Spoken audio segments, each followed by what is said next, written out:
Aventure chasse-pêche vous est présenté par Browning,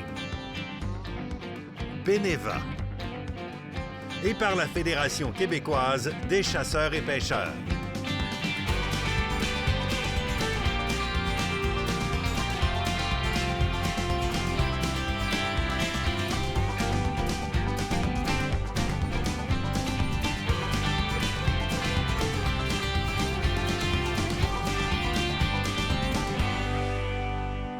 Salut vous autres, bienvenue dans votre camp préféré, celui d'Aventure chasse-pêche. Comment ça va, toi? Ben oui, ça va bien, on est dans notre camp, on peut pas aller bien. Ben oui. Cette semaine, on est dans le réseau ZEC, on est du côté de la ZEC Battica-Nelson, on parle d'aménagement, de projet. Oui. On a du monde en studio aussi? Ben oui, on a du monde en studio. Écoute, on va avoir Annie Lebel de la Fondation de la Faune qui va être là. Oui, on parle avec David Bishop de Sitka, on va parler de vêtements Sitka encore, mais cette fois-ci un peu plus chaud. On s'en va sur l'eau. Oui, les moteurs Mercury. Oui. Nouvelle génération de moteurs Mercury. Qu'est-ce qu'on a à bord de ça? Action VR, Nadia Gendron qui vient nous parler de remisage de VR. Puis là, ça a l'air niaiseux, le montant les neuves que les vieilles, les roulottes là, qui sont dans le fond du champ, là, comment pas avoir de bris pendant l'hiver. Ça vaut la peine de l'écouter. Puis finalement, de quoi tu me parles? Ben écoute, on va parler ensemble de carabine. Comment bien choisir son calibre, parce qu'en étant de 2 saisons, il y en a qui veulent changer, et aussi comment l'adapter.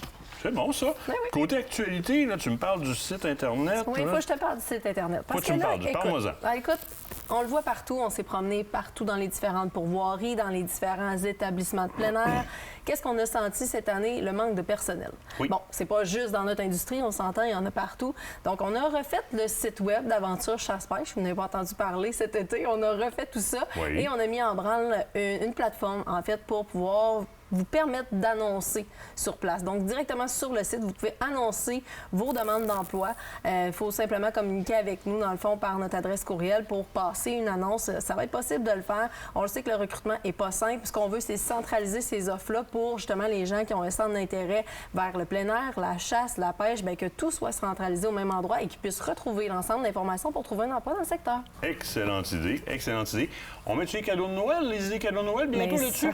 Certain. Écoute, en fait, sur la boutique ACP, on a une partie de la collection qui est sortie. La deuxième s'en vient pour Noël. Donc, le www.acp-boutique.com pour tout trouver. Donc, on a encore des liquidations de l'ancienne collection, mais la nouvelle qui s'en vient. J'ai-tu le droit de vendre un punch? Je pense qu'on va s'en aller vers le workwear. Fait qu'on va vraiment y aller dans les vêtements un petit peu plus de travail aussi. Donc, on le sait, hein, les gars, vous êtes forts ces frocs à carreaux pour travailler dehors et vice-versa. On s'en va vers là. The Dutton Family. Sélection Uno! Oui! Je t'amène en Italie. Oh, ça, j'aime ça. Vas-y, amène-moi en Et Italie. tu sais que j'adore l'Italie pour les vins. La Californie, j'adore, mais l'Italie, c'est ma place. Là, on est dans la région de Valpolicella. Le vignoble, c'est Villa Girardi. On parle du Villa Girardi, Bure Alto Ripasso. Les Ripasso, je t'ai fait découvrir ça, c'est trippant. Hein? C'est trippant. Puis c'est particulier, je vais vous expliquer un petit peu comment ils le font.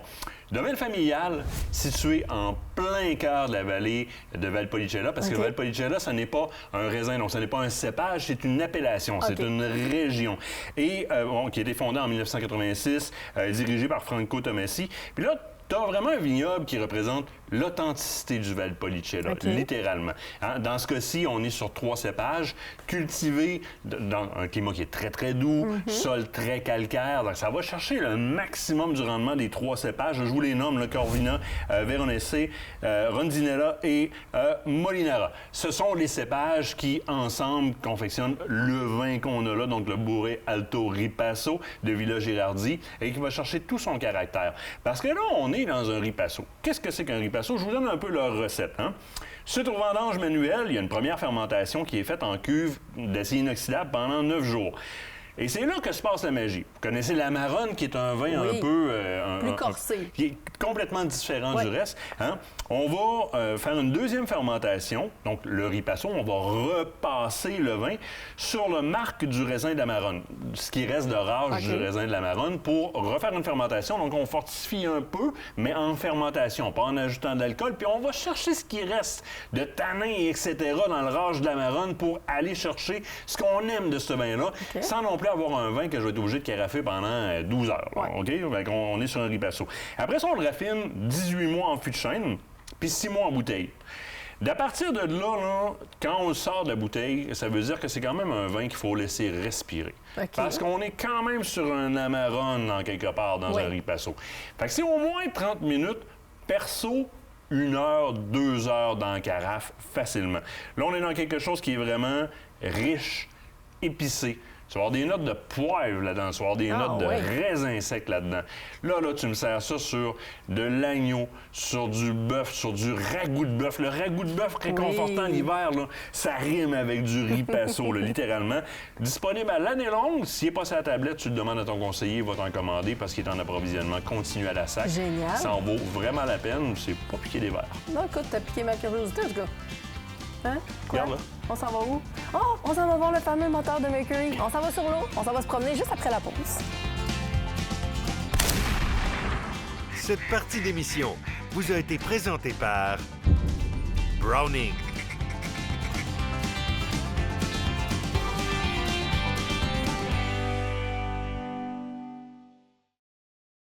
Cette partie d'émission vous est présentée par le groupe Thomas Marine, le plus grand inventaire d'embarcations Princecraft au Québec.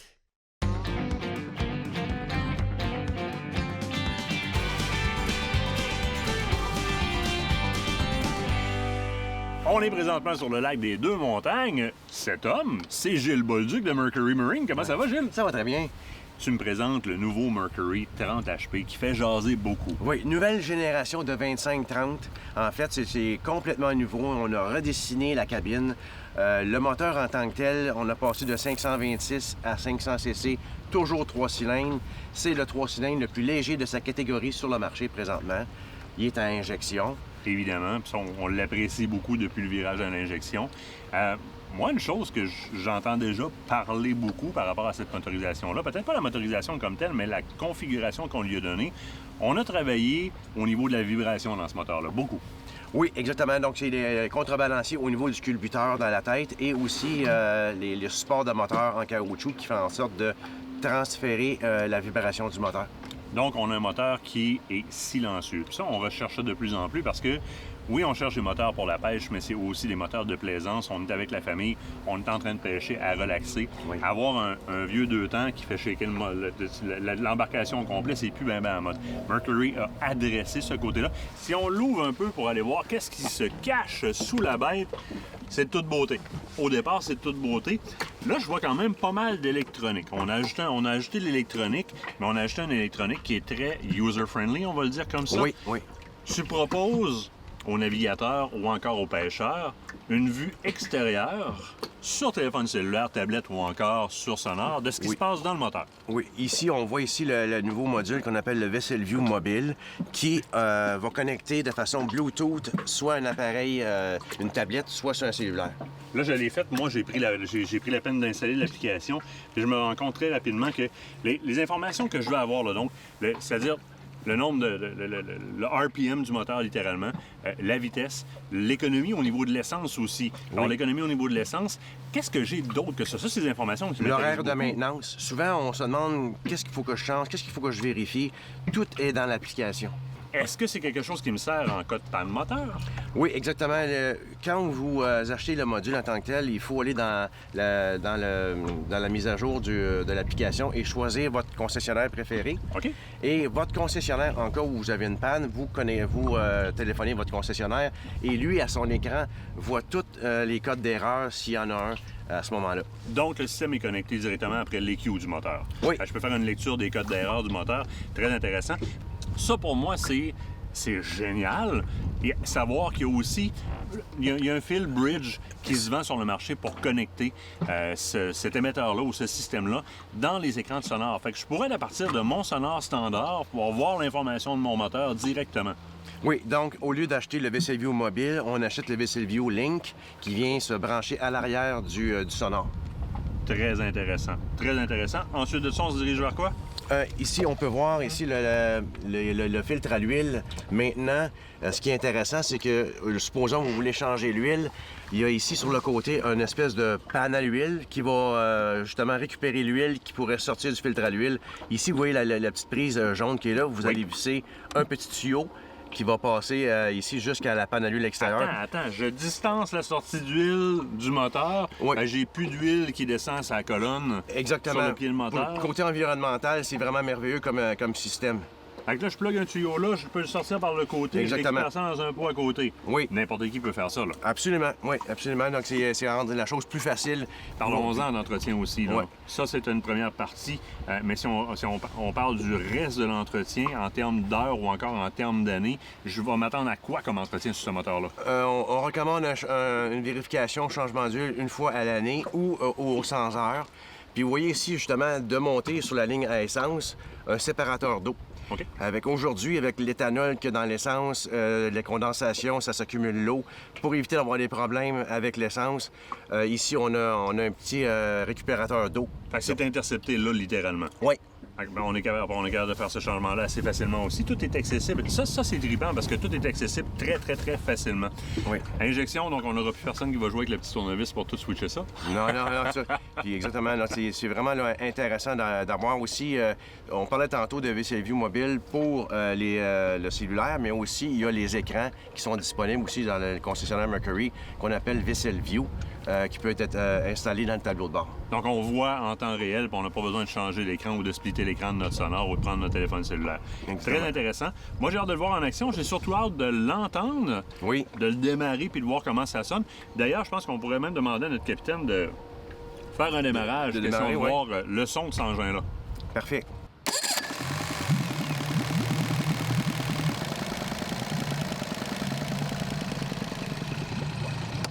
Fait que là, si, dans l'application, si on accélère, capitaine, on est capable d'accélérer un petit peu? On veut voir un peu. On voit le RPM. Ah, on voit le RPM monter. Et en théorie, et voilà, le 1000 par... Bon, regarde, là, je suis en 1000 à l'heure.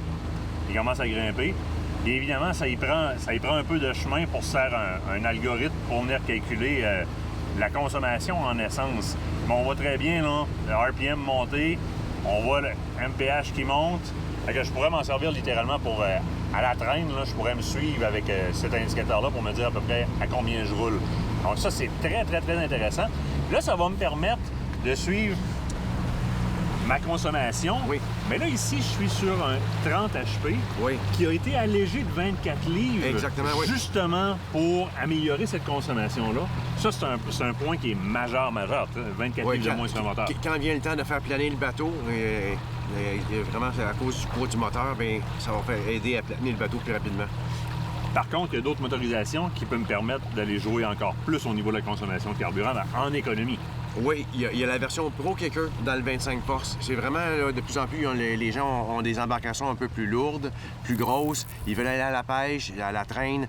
Il y a la fonction pour descendre ce qu'on appelle le Troll Control, descendre le RPM à chaque fois qu'on pèse sur le bouton. Ça descend de 10 tours minute Hey, pour ça, c'est vraiment intéressant. contrôler la vitesse de la traîne. L'application en termes d'embarcation, tu l'enverrais vers quel type d'embarcation?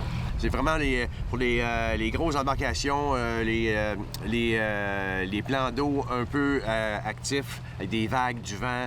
C'est vraiment dessiné pour ça. Fait que la 16 pieds qui fait beaucoup de fleuves avec de la bonne vague, du bon vent. Ah oui, c'est qui a de la vraiment- misère avec le 15 force, 20 force, le 25 Pro Kicker donne cet avantage-là, mais je peux quand même le réduire en termes de RPM. Le 30, lui, tu l'envoies sur des embarcations un petit peu plus grosses. Aujourd'hui, on est overrate. Là. Ouais. Honnêtement, là, on est sur un ponton. C'est un peu au-dessus de ce qu'on voudrait avoir comme poids, mais le moteur le pousse pareil sans aucun problème. Là. Mais son cadre d'action normal, c'est sur quel type d'embarcation? De 14 à 16, 17 pieds environ, les embarcations. C'est vraiment dessiné pour cette grosseur-là. Le 25 se fait évidemment aussi en hors-bord. Le 30 se fait aussi en hors-bord. Oui. Puis la poignée en tant que telle, c'est une poignée qu'on appelle ambidextre. Très Donc, intéressant et très important. oui, la poignée en tant que telle, elle est vissée au centre de la cabine. Puis à la base, il y a un tarot, si on veut, pour changer l'angle de 18 degrés de gauche à droite, selon le goût du pilote. Il veut être à gauche ou à droite du moteur. Et même la grippe peut tourner d'un bord ou l'autre. L'autre point qu'on a revu à la descente à l'eau tout à l'heure, la trim au niveau du moteur, donc l'élévation qu'on appelle électronique du moteur. Oui, absolument. Dans le 25 et 30 forces, il y a ce qu'on appelle le trim, puis aussi le relevage du moteur aussi. Donc ça, c'est intéressant. Puis vous allez voir une énorme différence avec ces nouveaux systèmes de trim-là qui vous permettent vraiment d'y aller au millimètre pour vraiment trouver la bonne trim pour juste vous faire passer et faire flotter l'embarcation de manière rectiligne et sécuritaire. Merci Gilles, merci Serge. Hey, fabuleuse motorisation de la part de Mercury Marine, honnêtement. L'attention aux détails. Vous avez remarqué tout à l'heure, lorsqu'on a parti le moteur, juste le fait de remettre le capot dessus, c'est dans tout. C'est dans l'insonorisation de par la restriction de la vibration sur les blocs de support de moteur qui ont été mis en caoutchouc. Donc, caoutchouc élastomère d'une qualité supérieure qui fait que la vibration ne se transfère pas à la fixation au système hydraulique qui est attaché après l'embarcation, première des choses. Toute la coque du moteur inférieur, supérieur, ainsi que le pourtour du pied de moteur qui est fait de façon aussi à venir éjecter les vibrations vers l'extérieur du moteur, c'est très, très, très apprécié. Le Vessel View maintenant, l'application mobile, c'est l'autre niveau qui, moi, m'a grandement étonné. À faire attention, l'application et les modules sont disponibles sur les moteurs à démarrage électrique, pas les moteurs à démarrage manuel. Pour avoir le Vessel View, ça prend ça. Sinon, fantastique motorisation disponible dans le 25 Pro Kicker ou encore dans le 30 comme ça. Avec 24 livres de moins, ça paraît énormément. Vous avez des petites embarcations de type chaloupe. Vous voulez un bon hors-bord et vous avez une chaloupe en aluminium, vous ne voulez pas trop compromettre le poids. C'est l'idéal au niveau de la consommation d'essence et au niveau de la durabilité. Puis oubliez-le pas, hein, c'est un entretien genre par année ou aux 100 heures avec un petit tube qui rentre sur le côté pour sortir l'huile de là. C'est disponible chez tous les concessionnaires. Mercury est à la grandeur des concessionnaires de la planète.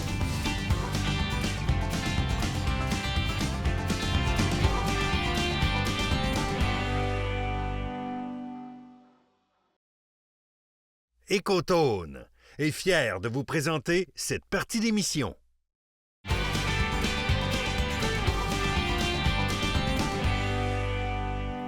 Parce que c'est une réalité qui est bien présente dans le marché. Je suis, moi, le premier nouveau propriétaire d'un VR cette année, avec Kate, évidemment, parce que ça nous donne une autonomie qui est super intéressante. On peut aller un peu partout. Puis là, aujourd'hui, je vais m'adresser autant aux gens qui ont des VR très, très, très récents que des gens qui ont des VR qui laissent sur le terrain pendant 20-25 ans. Je m'intéresse à l'hivernisation. Comment bien protéger mon investissement? Puis notre partenaire là-dedans, c'est Action VR. J'ai Nadia d'Action VR avec moi. Comment ça va? Ça va très bien, merci. Et toi? Ça va super bien, puis ça va aller encore mieux quand tu vas m'avoir rassuré. Ben, je vois ça comme un gros projet. Puis on va s'entendre, là. Je pourrais aller vous porter mon VR, puis vous vous occuperiez de tout, je l'installe chez nous. Mais j'aimerais le faire moi-même. Si je décide de ne pas vous la donner pour que vous fassiez l'hibernation, et etc., qu'est-ce qu'il y a à faire pour préparer ma roulotte pour l'hiver? Bien, la première des choses, j'irai d'emblée avec la vérification des joints pour s'assurer que nos joints sont intacts, qu'il n'y ait pas d'infiltration de liquide et d'eau à l'intérieur, de neige pendant l'hiver. Ensuite, on a aussi l'entreposage, la roulotte qui est bien important, et l'hivernisation complète pour enlever l'eau de la roulotte, pour éviter... Il y en a deux là-dedans, moi, qui c'est mystifiant un peu parce que on entend plein de choses. Au départ, mettre l'antigel là-dedans, ferme tout, ça va bien aller. C'est pas tout à fait. Disons qu'il y a un système, là, il faut enlever l'eau, il faut drainer toute l'eau et enlever l'eau complètement de tous les tuyaux et tous les drains. Et on doit injecter l'antigel à l'air de la pompe qui est incluse dans la roulotte. Attends, la pompe va rentrer l'antigel dans... Oui, c'est ça, la pompe que vous avez présentement dans votre roulotte. Oui. Elle pompe l'eau de la toilette, oui. Mais c'est elle aussi qu'on sert à l'aide d'un petit boyau qui est déjà connecté sur la pompe. On l'insère dans le bidon, puis on fait faire le tour à l'antigel. Là, tu me rassures, si je passe chez vous, vous pouvez tout me montrer ça? Oui, tout à fait. Admettons que j'ai des chums qui n'ont pas acheté de VR chez vous et qui veulent se rendre chez vous pour se faire conseiller comment le faire. Vous êtes à même si ce n'est pas des clients qui ont acheté chez vous, de leur montrer puis de leur vendre les produits pour le faire? Oui, tout à fait, parce qu'on est là pour ça, c'est notre spécialité, puis ça nous fait plaisir de le montrer aux clients. Ça peut être des futurs clients aussi. Fait que prenez des notes, là, mais vous pouvez aussi passer. Ils ont 5 centres de service. Hein. Action VR, 5 centres de service, tu vas là, ils vont te montrer comment faire. C'est ça que je vais faire après, mais j'aurais rien retenu de toute façon, ou tu réécoutes l'émission. Fait que ça, c'est une chose. Là, j'ai l'antigel dans mon système, fait que je briserai pas. Puis même une vieille roulotte là, que je laisse pour les 20 prochaines années un territoire de chasse au chevreuil, ça m'intéresse de le faire parce que le bris que ça peut occasionner, ça peut hypothéquer ma saison de chasse l'année d'après. Parce que je vais remettre comme... Puis les gens ne réalisent pas d'un fois le resealer une roulotte au complet ou refaire la plomberie. Ça peut être coûteux, Nadia. Oui, c'est très coûteux, puis c'est comme le cœur même de ta roulotte parce que si les joints sont secs, puis l'eau s'infiltre, bien l'eau s'infiltre dans le mur, vous le voyez pas, puis là, au fil des années, les murs vont ballonner, puis la roulotte, l'eau va s'infiltrer aussi dans le plancher. Fait qu'un jour, le chasseur va arriver, puis sa roulotte, le plancher va défoncer. Fait que c'est important de faire un minimum d'inspection, puis un petit peu d'amour à donner à nos roulottes à chaque année pour s'assurer qu'il n'y a pas de bris. Là, admettons que moi, je vais la faire. OK, je m'en vais chez vous, ça va être plus simple comme ça. Vous allez inspecter mes joints, vous allez l'hiverniser, puis là, je repars après pour l'entreposer chez nous. Une bonne vieille bâche là-dessus, puis je suis correct, qu'on déneige. Ne jamais mettre de bâche de plastique idéalement, parce que si tu mets une bâche de plastique, ce qui va arriver, c'est que là, elle va emmagasiner l'humidité, puis ça va créer de la moisissure et des mauvaises odeurs dans la roulotte. Fait que ça sera pas plaisant au printemps. Fait qu'il y a des toiles spécialisées qui se vendent pour les roulottes? Oui, c'est des toiles qui sont vraiment, qui respirent, qui sont garanties aussi plusieurs années. Fait qu'on met sur la roulotte, puis ça va empêcher l'infiltration d'eau. Puis le soleil aussi, les rayons du soleil. Je m'occupe de déneiger régulièrement. Ça, Oui. c'est pas une vieille croyance. La toiture, il faut la déneiger. Non, c'est important de la déneiger, puis de laisser toujours un petit minimum de neige dessus pour pas justement, avec les outils puis la pelle, accrocher la tôle ou accrocher un air climatisé qui est en plastique, puis on casse quand... Fait que comme on ferait sur une toiture, mettons. Là. Oui, je veux pas c'est aller ça. gratter le bardeau, fait que je m'en laisse un petit peu. C'est ça. Question qui peut avoir l'air niaiseuse comme ça. Tu sais, les pattes stabilisatrices, là, moi, j'ai l'habitude de la mettre somewhat au niveau pour être bien dedans. Quand tu l'entreposes comme ça, c'est quand même une partie mécanique. Je l'expose au froid en l'accotant ses pattes ou...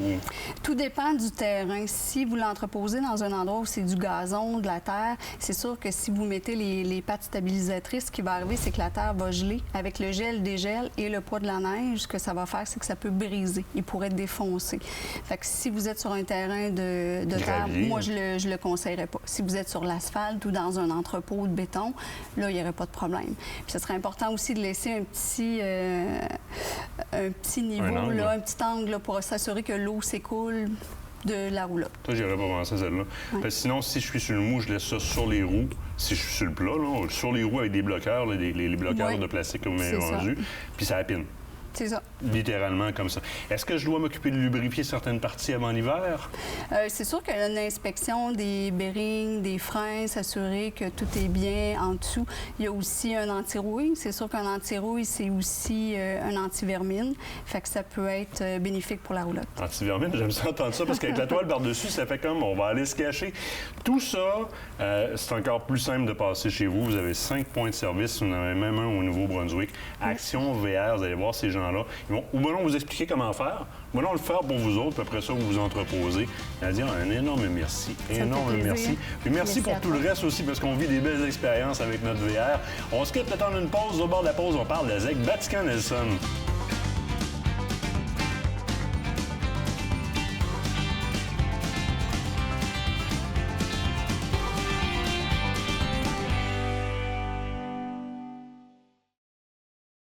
L'équipe d'Aventure Chasse-Pêche est nourrie par Bouffe et compagnie, des repas préparés, frais et savoureux.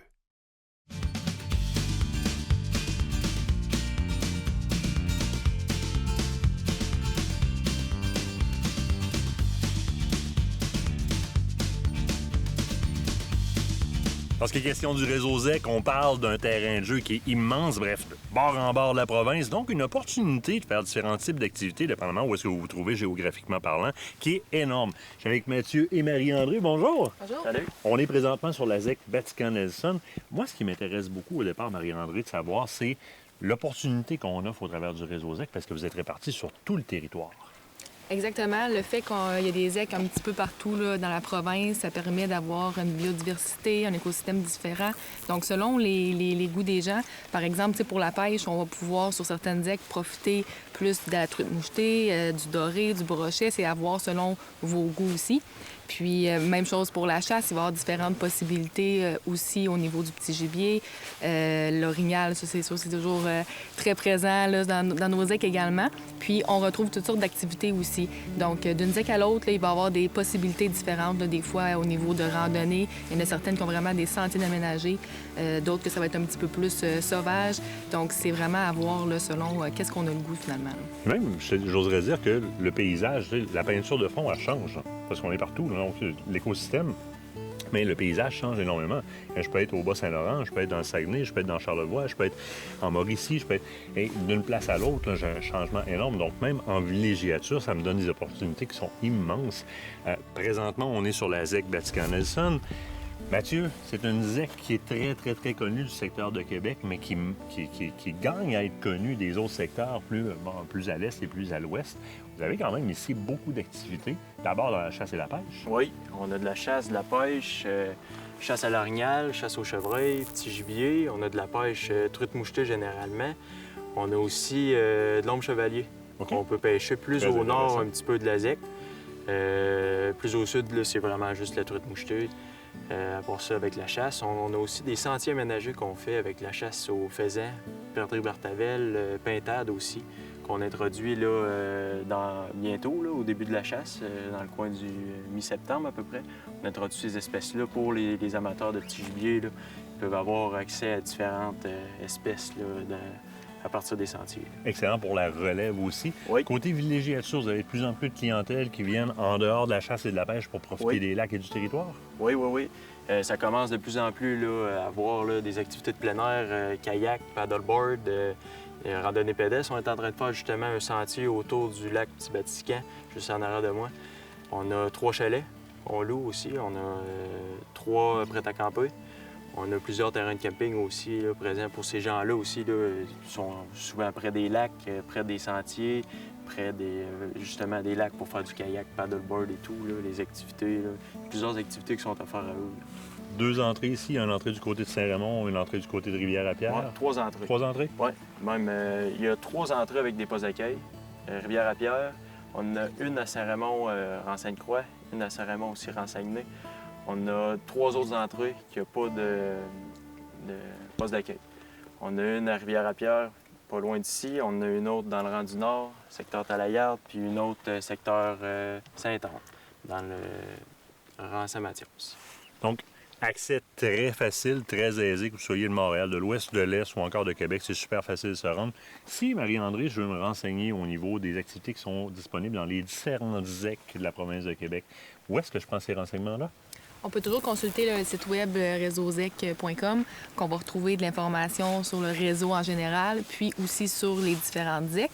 Puis ensuite de ça, le plus simple des fois aussi, c'est de donner un petit coup de téléphone à la ZEC où est-ce qu'on veut aller, un courriel, peu importe, pour avoir l'information plus précise. Là, ils vont être en mesure de vous répondre aux questions. Là. Votre plus grand terrain de jeu en pleine nature, c'est la province de Québec. Vous le trouvez sur Réseau ZEC. Vous tapez ça sur l'ami Google, vous allez avoir toute l'information. Merci énormément. Merci à toi. Merci à toi.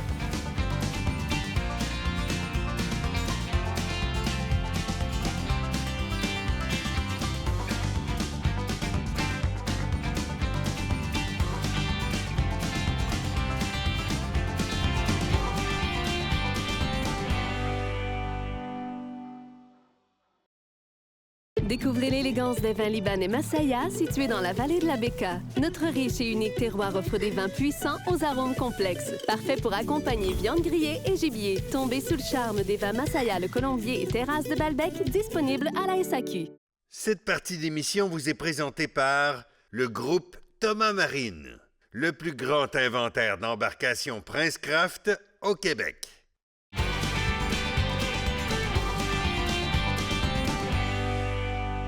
Vous savez, en tant que chasseur, j'ai une affection particulière envers les programmes qui redonnent là où je collecte, là où je récolte. Hein. Prendre un arbre, replanter un arbre, mais même chose au niveau, que ce soit la faune ou la flore, j'ai la même vision des deux côtés. Et un de nos partenaires, la Fondation de la Faune, excelle dans ce type de redonne à la faune ce que tu prends. Et j'ai avec moi Annie de la Fondation de la Faune, qui est responsable du programme Faune en danger, justement. Je me trompe pas? Non, c'est ça mon rôle à la Fondation de la Faune. J'aimerais que tu me parles un peu, parce qu'on va avoir un exemple de projet, puis j'aimerais ça aller dans le concret un petit peu avec toi pour que tu me dises qu'est-ce qu'on fait exactement face à la faune en danger. Mais le programme Faune en danger, au départ, qu'est-ce qu'il fait? Le programme Faune en danger, là, son objectif, c'est vraiment de financer des projets qui vont favoriser le rétablissement des espèces qui sont en déclin au Québec. Fait que ça peut être à peu près n'importe quelle espèce. On aurait une problématique avec le cerf de Virginie. Ce programme-là pourrait être appelé à venir épauler. C'est les espèces, en fait, qui ont un statut particulier au Québec. Okay. Donc, on va parler davantage des espèces qui sont menacées ou vulnérables. Donc, c'est des espèces de tortues, des espèces... le projet que je vais venir présenter tout à l'heure, c'est le projet Tortumole à épines. Donc, c'est une espèce qu'on peut financer, mais c'est des espèces qui, au niveau légal, sont reconnues comme être menacées au Québec. Donc, si je suis un organisme ou une association qui fais de la vigie sur une espèce qui est en danger, eh bien, à ce moment-là, tu deviens mon ami avec ce programme-là. Puis, il ne faut pas toujours juste penser financement. Il y a le champ expertise aussi que la Fondation peut amener dans ce genre de programme-là. Bien, la Fondation peut offrir du soutien financier. Oui. Et puis, on est aussi beaucoup en contact avec différents partenaires ou différents experts qui sont capables de nous orienter sur c'est quoi les priorités, c'est quoi les actions qu'on doit financer en priorité pour différentes espèces, c'est quoi les menaces sur lesquelles on doit travailler en priorité. Donc, pour aider ces espèces-là à que les populations se rétablissement. Fait que la faisabilité tant sur le plan connaissance que sur le plan financier, c'est là qu'on va apporter notre savoir et les fonds pour le faire. Le projet dont on parle, je vais te laisser me le présenter parce que moi, le premier, ça me chicote un peu. Je ne connais pas cette tortue-là. Je ne savais pas qu'elle était désignée comme en danger non plus. Qu'est-ce qui se passe dans ce projet-là? En fait, tout d'abord, la tortue molle à épines, elle a vraiment, au niveau physique, là, ses caractéristiques physiques, c'est une espèce qui se distingue. Là, et vraiment, c'est une tortue qui est très forme aplatie avec un museau un peu allongé. Là, donc, c'est une espèce qui est particulière. Et puis, c'est une espèce qu'on reconnaît, en fait, qui utilise beaucoup les habitats aquatiques, mais qui a besoin des rives pour pondre ses œufs, puis aussi pour aller, pour étudier, en fait, elle les utilise comme des sites d'exposition au soleil pour aller capter la chaleur. Donc, nous, dans ce projet-là, en fait, c'est notre partenaire, c'est le Zoo de Granby qui a déposé une demande pour faire différentes actions pour favoriser le rétablissement de cette espèce-là. Il y a 2 grandes actions principales qu'ils ont faites. Ils ont mis en place un programme de sensibilisation de différentes clientèles. Donc, c'est pour sensibiliser les propriétaires riverains, les producteurs agricoles aussi, pour les sensibiliser à l'importance de protéger les rives qui sont très importantes pour l'espèce. Et aussi, entre autres, les utilisateurs, les plaisanciers, parce qu'il y a aussi une problématique de collision des tortues avec les bateaux. Donc, pour les sensibiliser à réduire la vitesse dans certaines zones qui sont critiques pour l'espèce. Donc, c'est le genre d'action que le Zoo de Granby a fait. Puis, il y a aussi un deuxième volet qui est le suivi des sites de ponte. Parce que c'est exposé. C'est problématique. Je veux dire, il y a plein d'animaux des alentours qui peuvent venir se nourrir de ces pontes-là. Oui, puis c'est aussi, les sites de ponte, c'est des endroits, des habitats qui sont vraiment essentiels pour cette espèce-là. Puis il y a une problématique de recrutement. Donc, il y a un seul site de ponte connu pour l'espèce. Il y a très peu d'adultes, puis ça prend... Il faut que les adultes aient 14-15 ans pour être capable de se reproduire. Donc, c'est important d'être capable de protéger les nids et puis de s'assurer que les œufs vont éclore. Donc, ce que le zoo fait, c'est qu'il surveille les nids. Quand ils voient des femelles pondre, ils vont après ça aller chercher les œufs et sont équipés au zoo pour incuber les œufs. Et après ça, faire l'élevage des jeunes. Puis après ça, ils les remettent à l'eau quand les jeunes sont prêts. On assure un taux de survie qui est beaucoup plus élevé parce que la prédation ne vient pas interférer à ce moment-là. Oui, c'est ça. Puis ce qui est intéressant aussi, c'est qu'ils mettent un émetteur là, sur... en fait, ils font la télémétrie pour être capable, après ça, avec les jeunes, être capable de voir quel habitat les tortues utilisent. Puis en même temps, ça améliore la connaissance sur l'utilisation des habitats par cette espèce-là. Ça, c'est trippant parce qu'on peut vraiment... C'est durable comme ça pourrait devenir un champ de recherche intéressant parce qu'on a de la donnée qui se produit à toutes les années. Essentiellement, puis il nous reste qu'une minute, ça, c'est un beau projet. On peut d'ailleurs aller voir l'information sur le site du Zoo de Granby, littéralement, ou sur le site de la Fondation de la Faune aussi. Ça, c'est dans le programme Faune en danger. Vous avez à la Fondation un tas de programmes comme ça, quelques programmes phares, plusieurs programmes, qui peuvent venir en aide à plusieurs problématiques faune-flore au Québec. Et c'est important que la population sache comment ça se passe, comment je peux me renseigner, puis comment je peux appliquer dans ces programmes-là. Alors, première des choses, sur le site, l'information est toute là, vous pouvez aller lire, hein, mais pour soumettre les candidatures, ça marche comment? En fait, la première chose, c'est d'aller sur le site web de la Fondation de la Faune. Et puis, tous nos programmes d'aide financière là, apparaissent sur le site web. Donc, c'est possible pour les organismes d'aller télécharger le formulaire de demande d'aide, remplir le formulaire et puis nous les envoyer aux dates de tombée là, pour les différents programmes. Pour le programme Faune en danger, c'est le 1er octobre et le 15 mars de chaque année. Donc, tous nos programmes là, pour protéger les habitats fauniques là, sont sur notre page web. Merveilleux. Annie, un énorme merci de bienvenue en studio quand tu le veux. On doit aller du côté de la pause. Au retour, on parle de vêtements si comme vous protégez du froid. On s'en va à saison, le late season. Là. Vous n'aurez pas froid avec ça. La Fondation de la faune du Québec est fière de vous avoir présenté cette partie d'émission.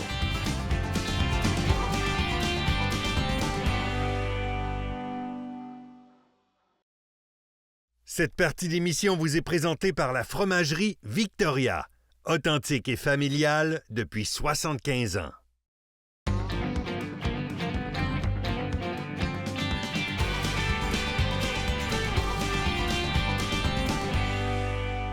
Alors, la journée contact client Sitka qui a eu lieu plus de bonne heure en saison du côté de la tulipe, j'en ai profité pour poser une question à notre ami David au niveau du cerf de Virginie. David, comment ça va, toi? Ça va super bien, Martin. Content de te voir encore. Ben oui, absolument. Moi, je veux savoir, là, on a parlé en début de saison un peu plus original, de matériel un petit peu plus léger. Là, on rentre dans une saison plus froide.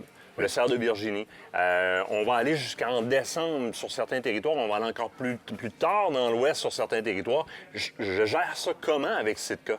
Regarde, dans le fond, il y a comme 3-4 options déjà préfaites, OK? La première option, si tu veux vraiment quelque chose de chaud, on va dans une cache soit ouverte ou fermée, ce serait le Fanatic, qui est notre plus chaud en passant. Ça, je le connais très bien. Plus silencieux et plus chaud. Elle est extrêmement silencieuse. C'est une membrane de Gore-Tex Windstopper, 100% à l'épreuve du vent, hautement résistant à l'eau. C'est pas imperméable, mais c'est très résistant. Moi, j'attire votre attention. Oui, moi, là, j'ai passé des heures sous la pluie avec ça. J'ai pas eu de problème. Mais moi, là, quelque chose qui me fait halluciner sur ce que vous avez fait, là, regardez bien. On va choisir le manteau dépendamment si on est droitier ou gaucher pour une raison particulière. Les archers. Ça, c'est un manteau de droitier. L'intérieur de la manche a été flatté de façon à ce que le release de la corde ne vienne pas gêner. Et le bras droit a été articulé à l'intérieur pour permettre une meilleure élongation. C'est vraiment dans le manteau épais. Généralement, c'est un problème pour les archers. Ici, on y a pensé, on l'a réglé, puis c'est honnêtement hautement confortable. Il y a une Kate que vous connaissez qui a déjà dormi à côté là-dessus, d'ailleurs, dans une cache. Oui, donc les hand-warmers qui sont intégrés. Ah ouais, regarde, écoute. On va en dire plus, là. Je veux dire, les pantalons qui vont avec aussi, qui sont en format bibs. Et voilà. Pour encore plus de confort. Assis d'une cache avec ça, là. Moi, je peux te le dire parce que tu m'en as prêté un comme ça, là. Quelqu'un rentre puis dit, garde, j'ai froid ou je veux pas avoir froid. C'est le Fanatic, point tout court la ligne. Je veux avoir chaud et je veux que ça soit imperméable à tout prix. C'est pas la même chose. Ça, c'est l'incinérateur. Oui. OK, le package d'isolation, c'est du Aerolite, c'est du Kelvin Aerolite Incinerator Bib et Jacket Manteau qui est en haut ici. C'est sûr qu'elle est beaucoup plus bruyant. Là, on parle d'imperméable, par exemple. Moi, on parle d'imperméable, on parle de même la chasse aux coyotes. Oui. L'hiver, on est couché dans la neige, 0, humidité va passer à travers. Par contre, la minute qu'il va user un peu, le tissu va fluffer un peu et il va devenir moins bruyant. Il gagne en flexibilité. Donc, au niveau du bruit, il s'assourdit en vieillissant. C'est comme un bon vin, finalement, Sitka, ça... C'est ça. Donc, ça, c'est une autre option pour avoir chaud, mais on peut avoir exactement la même membrane, OK, avec 0 isolation, qu'on peut utiliser d'autres produits pour s'habiller en dessous. Par exemple, le reste de tes produits Sitka que tu as déjà en main, comme des puffers, des puffers comme ça. Lancer Celsius ou le nouveau Traverse Jacket. On le mettrait en dessous, simplement. Oui, ou le Jetstream, ou bien le Stratus, qui est mon coup de cœur pour moi, parce que j'aime plus chasser novembre jusqu'au mois de décembre.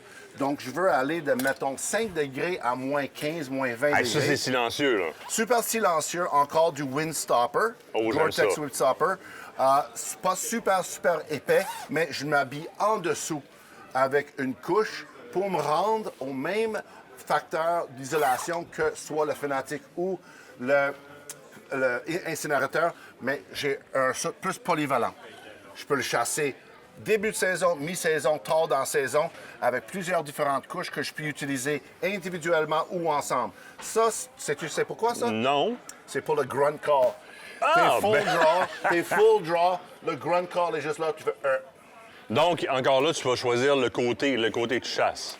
Une côté. OK, parfait. Donc, tu vas aller grunter quand tu étais tiré. Ouais, malheureusement, on l'a pas en gaucheur, mais quand même, c'est une innovation, un petit détail de Sitka. Puis, Sitka, c'est une compagnie de détails. Aucun zip qui fait du bruit. Même nos zips sont silencieux. Le bas de nos manteaux vient pour cacher... Plus bas à l'arrière. Oui, c'est ça, pour cacher le bas du dos. Oui, on cache l'air au rein. Puis, tu sais, les gens, je voulais juste revenir sur le downpour. Souvent, les gens veulent quelque chose comme toi. Ça, là... Imperméable.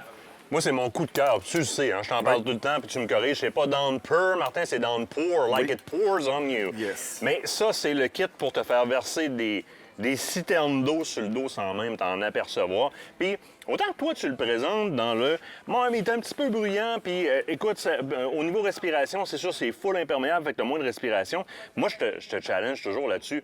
La minute que tu l'as utilisé beaucoup dans le bois, il s'assouplit énormément. Laveuse-sécheuse, avec du savon liquide tout le temps.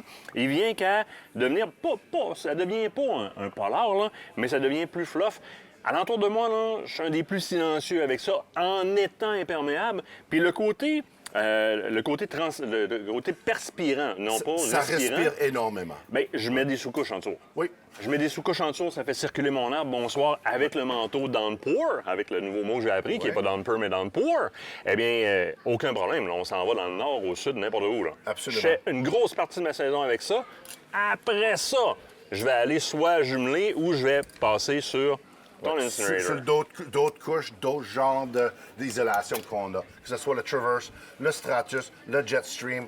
On a tous ces morceaux-là qui peuvent être utilisés toutes seules ou en combinaison avec la dernière couche qui serait imperméable, le downpour. Et c'est hallucinant de voir comment, si vous êtes un médium, vous prenez les 3 couches différentes dans le médium, une par-dessus l'autre, puis oui, on reste avec énormément de flexibilité. Ils sont faits pour ça. Le système de capuchon qui fit un dans l'autre comme à merveille, c'est génial, génial, génial. On ne pourrait pas parler du Fanatic, qui est comme le standard Fanatic dans Hoodie, l'élévation. c'est comme le gros morceau avec le masque aussi intégré dans le capuchon. Écoute, ça respire, c'est excessivement bien fait. On peut le porter comme couche d'isolation ou seul comme ça. Ah oui, définitivement. On le vire de bord, donc ça devient carrément un gant, là. Littéralement, donc les bouts de doigts. On cache entièrement. On chasse tout seul avec ou comme sous-couche. C'est comme ça, c'est un must-have dans cette gamme-là, définitivement. David, encore une fois, on défonce notre temps. Un énorme merci. On s'en revoit à nous autres. Merci beaucoup.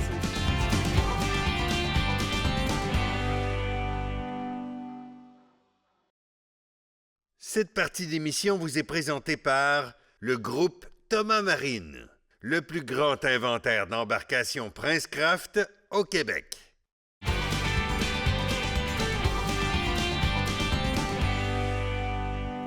On tombe en 2 saisons et c'est le moment de recevoir quoi? Vos questions. Donc, je vais les poser à M. Martin Bourget.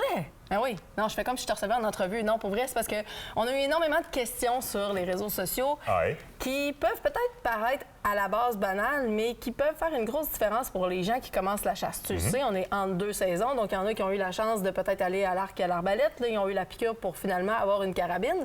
Une des questions les plus courantes qu'on a, c'est quoi le bon calibre, Martin? Y a-t-il une réponse magique vraiment à donner? Bien, c'est ça le problème. D'après toi, qu'est-ce qui court le plus rapidement? Une chaussure Adidas ou une chaussure Nike? Écoute, ça dépend des goûts. Dans les pieds d'un marathonien, je peux te répondre. Dans les pieds de M. Marathon, il y a une grande notion de qui tire puis qu'est-ce que tu fais avec. La bonne réponse, c'est quoi le bon calibre? Bien, légalement, en quelque part entre une 2,43 et une 375 H&H ou du Cheetac ou quelque chose comme ça, tu devrais t'en tirer. C'est de choisir le bon outil puis ce avec quoi tu es à l'aise. Bien, je pense que c'est la notion numéro 1. Mais oui. Parce qu'on a une tendance à vouloir dire qu'on a un territoire qui est grand, qu'on a des longues distances, donc on va aller chercher un gros calibre. Mais si tu n'es pas à l'aise de tirer avec ton arme, je veux dire, ça ne sert à rien d'avoir ce gros calibre. Absolument pas, absolument pas. De 1, de 2, s'il y a une erreur au niveau du tir, tu vas scraper plus de viande. On a souvent le réflexe dans les émissions de télévision de chasser avec des plus gros calibres parce qu'on veut aller dans la moyenne. Puis on se dit, bon, le chasseur moyen qui a un peu moins de temps de pratiquer, je vais avoir un choc hydrostatique quand même assez grand pour terrasser l'animal rapidement. Mais les exemples de jeunes de la relève qui ont pratiqué le tir en masse, qui ont fait de l'ours, du chevreuil, à peu près n'importe quoi au Québec avec la 308, la 243, bien placée. Oui. En quelque part, entre une 243 puis une Cheetac, là, en quelque part là-dedans, 500 Nitro Express, c'est rendu que ça marche plus parce que ça développe trop de kilojoules, là, mais c'était là-dedans aussi. Il n'y a pas de bonne réponse là-dessus. Bémol. OK. avec le genre de pénurie de munitions qu'on a, oui, ça, j'avoue, s'ajoute une variable quand même assez importante. Les calibres plus exotiques, qui reçoivent moins de fabrication en termes de minimum de quantité pour les compagnies, évidemment, sont plus rares. Fait que si tu vois, par exemple, dans tout ce qui est calibre 30, dans les 308, dans les 300, les 30-06, etc., c'est sûr que l'approvisionnement va être plus facile. Oui. Tu sais, 6.5 Creedmoor, comme tu vois, on a deux carabines ici qui sont dans la même ligne chez Mossberg, mais qui sont totalement différents. Une en 6.5 Creedmoor et une en 450 Bushmaster. Exactement. La 6.5 Creedmoor, dans les 2 dernières années, il y a été des méchants bouts de temps où est-ce qu'on avait énormément de misère à le trouver. Puis il y a un autre calibre en 6.5 aussi, qui est le 6.5 PRC, qui a été d'autant plus difficile à trouver dans les dernières. Mais la 308, on n'a comme pas trop eu de problème. Ben moins. On a eu moins. Hein? Ça Moins. dépend. En fait, la seule chose, c'est que des fois, vous allez devoir présentement troquer une marque que vous utilisez de manière générale pour une autre. Ça va être aussi de voir est-ce que vous utilisez le même nombre de grains. Des fois, il faut un petit peu s'ajuster à ce niveau-là, vu la pénurie. Mais de manière générale, dans ces calibres-là, on est capable de retrouver de la munition. Même plus. Tu sais, je veux dire, la 30-06, là, ça date de loin en arrière. Je veux dire, c'est un calibre militaire au départ. Ça a été développé avec la M1 Garand. Oui. C'est encore très répandu. La majorité des... Tu sais, si tu arrives à Anticosti ou à Saint-Antoine-de-Padoue ou à peu importe où, puis tu vas au magasin local, il y a des fortes chances que tu trouves de la 30-06, de la 308, de la 300, puis de la 7 mm Remington Magnum. Exact. De la 7 mm 08, un peu moins. Un peu moins. Fait que c'est sûr que si tu tiens dans ces groupes de munitions-là qui sont hyper répandus puis que tout le monde utilise, bien, c'est le principe de l'offre et de la demande. Tu cours pas mal moins après le trouble. Exactement. La balance, c'est vraiment une question de tolérance puis de ce que tu veux. Puis là, on pourrait aller très loin, hein, parce que c'est pas parce que tu as l'épaule épaisse de même. Il y a des gens qui, les innervations sont plus sensibles. That's it, that's all. Oui. On a une belle acceptation sociale maintenant du frein de bouche puis des pattes de recul qui sont un petit peu plus dans les nouvelles technologies. Mais il faudrait aller plus loin et aller voir dans les calibres et dire mais je pourrais peut-être me contenter d'une 6.5 Creedmoor ou d'une 308 et pratiquer plus régulièrement, quitte à me développer dans le sport de tir à la cible avec la même carabine. Exact. Puis là, on parle de carabines qui sont plus aptes vers le tir à la cible. On n'a même pas abordé le point de vue des flat walls, des bearings plats. C'est-à-dire, tout ce qui est 30-30, les 45... 45 Colt. Exactement. On a la 450 Bushmaster ici, qui sont des calibres de proximité. Beaucoup de puissance, mais de très proche. Ça nous permet d'avoir des canons plus courts. C'est quel le bon calibre? Je peux dire lequel choisir pour le moins possible courir après le trouble quand tu cherches des munitions. La balance, hein? C'est-tu Nike ou l'Adidas qui court le plus vite? Non, non, ça c'est sûr. T'sais, écoute, il n'y a pas de réponse magique. Maintenant, on a une carabine en main, l'autre question qu'on a reçue. Qu'est-ce que je peux faire pour pouvoir améliorer cette espèce de sensation de recul-là que finalement, j'ai pas tant apprécié dans ma première partie de saison de chasse? Bien, il y a une première réponse qui est plate à ça. Il y a des compagnies qui développent de l'ingénierie au niveau du développement, va faire que l'arme, à nu, avant même de l'adresser dans un accessoire supplémentaire, va mieux prendre le recul qu'une autre dans le même calibre. Oui. Et mettre je dirais qu'une 308 quand on était chercher ton dentier dans le fond du... Effectivement. Donc, oui, je confirme. Et Donc, c'est une pour 308. le même calibre. Donc, il y a vraiment des technologies maintenant qui sont mieux adaptées dans certaines armes que d'autres. Et souvent, tu nous parles de l'harmonique, donc la manière dont l'arme va réagir suite au tir. Qu'est-ce qui, dans l'arme, a une certaine permissivité, donc qui va prendre une certaine flexibilité dans cette harmonique-là, qui va faire que le point de vue linéaire, là, quand ça s'en va dans l'épaule droite, bien, on casse la courbe en faisant l'harmonique tout le long parce que tout se déforme. Vous devriez voir même le télescope à se déformer là, à haute vitesse. Là. C'est avec des hyper ralentis. Donc, il y a la capacité de ton arme à le prendre parce que la 308, quand tu es allé chercher tes dents dans le fond du parking, fessait plus que cette 450 Bushmaster-là, qui est pourtant pas mal plus puissante. Oui, vraiment. Après ça, je vais te donner 3 grands points. Oui. Frein de bouche. Oui. Pads de recul. Oui. Et les pads intégrés dans le vêtement. Effectivement. Puis écoute, moi, je veux parler un peu des freins de bouche. On a déjà présenté à l'émission les freins de bouche, entre autres, de Grebo, parce qu'il y en a plusieurs qui me sont arrivés en disant « Moi, mon canon, il n'est pas fileté. Hein. » Donc, je suis pas capable de pouvoir les mettre un frein de bouche. Avec les Grebo, vous n'avez pas besoin d'avoir forcément un canon qui l'est fileté. Non. Vous êtes en mesure de pouvoir l'installer vous-même. Et je peux vous le dire, pour les sceptiques, j'ai plusieurs gibiers à mon actif avec ça. Il n'y a pas Ça fonctionne bougé. très bien. Fonctionne Sinon, numéro un. c'est dans la gamme Patriot, parce que ça, c'est 2 Patriotes de Mossberg qu'on a là. Regardez la différence de configuration. Une, t'as mangé faire du Ciracib en 6.5 Creedmoor, la Picatinny déjà dessus, etc. On pourrait y mettre un cheek pad, c'est encore mieux. Là, c'est un petit bas qu'il y a dessus. Là. Oui. L'autre, c'est aussi une Patriot, mais en 450 Bushmaster, bois, canon plus court. Mais dans les deux cas, je viens répondre à cette question-là parce que je suis déjà fileté sur le bout. Oui. Les deux sont filetés sur le bout. Fait que s'agira de commander le frein de bouche qui a le même thread ou le même filetage. Et ça va fitter dessus directement. Fait que, c'est-tu l'Adidas ou le Nike qui court le plus vite?